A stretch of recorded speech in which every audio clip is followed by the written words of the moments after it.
Assalamualaikum warahmatullahi wabarakatuh. Perkenalkan, saya Hilman Ajhari dengan NIM 2232013001. Di video kali ini saya akan melanjutkan pembahasan kemarin mengenai urgensi hukum internasional.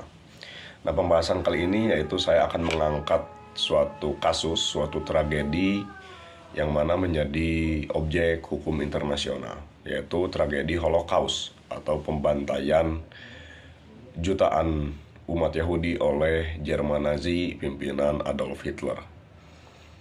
Nah, pertama-tama saya akan mulai dari kronologinya terlebih dahulu mungkin ya. Oke, jadi Holocaust ini adalah salah satu peristiwa paling kelam dalam sejarah manusia, di mana sekitar 6 juta orang Yahudi serta jutaan orang lainnya dari kelompok etnis, politik, dan sosial yang dianggap tidak diinginkan oleh rezim Nazi dibunuh secara sistematis selama Perang Dunia Kedua.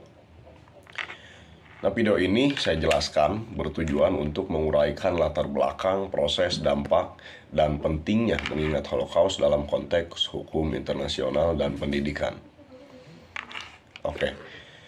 Latar belakang munculnya ideologi anti-Yahudi di Eropa sudah ada sejak berabad-abad yang lalu, tetapi meningkat secara signifikan pada awal abad ke-20. Partai Nazi yang dipimpin oleh Adolf Hitler memanfaatkan ketidakpuasan sosial dan ekonomi setelah Perang Dunia I untuk menyebarkan propaganda anti-Yahudi. Kemudian, kebangkitan Partai Nazi.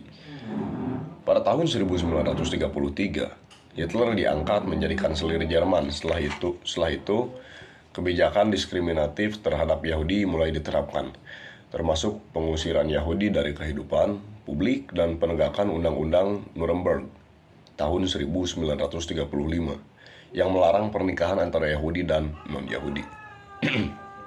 Nah, kemudian proses Holocaust. Malam Kristal. Pada tanggal 9 sampai 10 November 1938, kerusuhan yang dikenal sebagai Malam Kristal atau Kristallnacht terjadi, di mana sinagoga dibakar dan toko-toko milik Yahudi ini dihancurkan. Ini menandai peningkatan kekerasan yang sistematis terhadap komunitas Yahudi. Kemudian, Perang Dunia II dan genosida. Setelah invasi Jerman ke Uni Soviet pada tahun 1941, Einsatzgruppen, unit pembunuh Nazi, mulai melaksanakan eksekusi massal terhadap Yahudi. Pada tahun 1942, konferensi Wannsee membahas solusi akhir yang mengarah pada pendirian kamp konsentrasi dan pemusnahan seperti Auschwitz dan Treblinka. Kemudian metode pembunuhannya. Metode pembunuhan yang digunakan selama Holocaust termasuk gas beracun, tembak langsung, dan eksperimen medis. Kamp-kamp ini menjadi simbol dari kekejaman dan sistematisasi genosida. Nah, selanjutnya dampak Holocaust. Jumlah korban diperkirakan 6 juta orang Yahudi dibunuh selama Holocaust, bersama dengan jutaan orang Roma, homoseksual, penyandang disabilitas, dan kelompok etnis-etnis yang lainnya. Nah, keterlibatan internasional di dalam tragedi ini yaitu Holocaust mengubah pandangan dunia terhadap hak asasi manusia dan perlunya perlindungan terhadap kelompok yang terpinggirkan. Ini juga mendorong pembentukan lembaga internasional yang bertujuan untuk mencegah terulangnya tragedi serupa. Nah, hukum internasional dan pendidikan. Ada pengadilan Nuremberg. Setelah perang, pengadilan Nuremberg diadakan untuk mengadili para pemimpin Nazi. Ini menjadi landasan bagi hukum internasional yang mengatur kejahatan perang dan kejahatan terhadap kemanusiaan. Selanjutnya, konvensi genosida.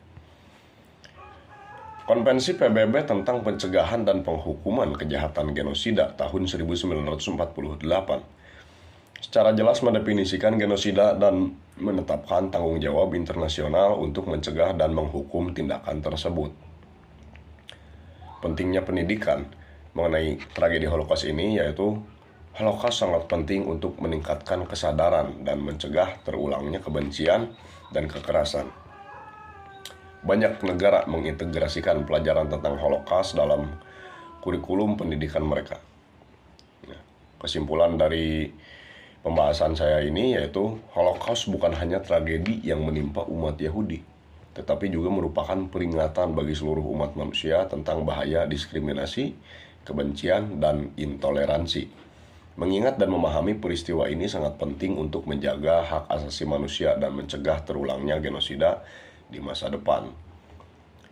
Melalui pendidikan dan hukum internasional, diharapkan tragedi seperti Holocaust ini tidak akan pernah terulang lagi.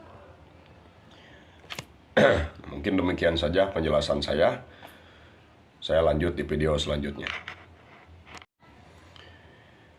Melanjutkan video sebelumnya, jika video sebelumnya saya menjelaskan tentang tragedi Holocaust secara menyeluruh, nah mungkin saya akan sekarang menjelaskan tragedi Holocaust dari periode ke periode, yaitu pembantaian sistematisasi yang dilakukan oleh Jerman Nazi dari tahun ke tahun. Nah, berikut adalah kronologi penting terkait tragedi Holocaust yang merupakan genosida terhadap sekitar 6 juta orang Yahudi oleh rezim Nazi selama Perang Dunia Kedua. Yang pertama, periode pertama dimulai dari tahun 1920-an. 1920, munculnya Partai Pekerja Jerman kemudian menjadi Partai Nazi yang mulai menyebarkan propaganda anti-Yahudi. Periode selanjutnya 1930-an. Pada tahun 1933, Adolf Hitler diangkat sebagai kanselir Jerman. Awal penganiayaan terhadap Yahudi dimulai. Pada tahun 1935, Undang-Undang Nuremberg diperkenalkan, yang menciptakan dasar hukum untuk diskriminasi terhadap Yahudi, termasuk larangan menikah antara Yahudi dan non-Yahudi.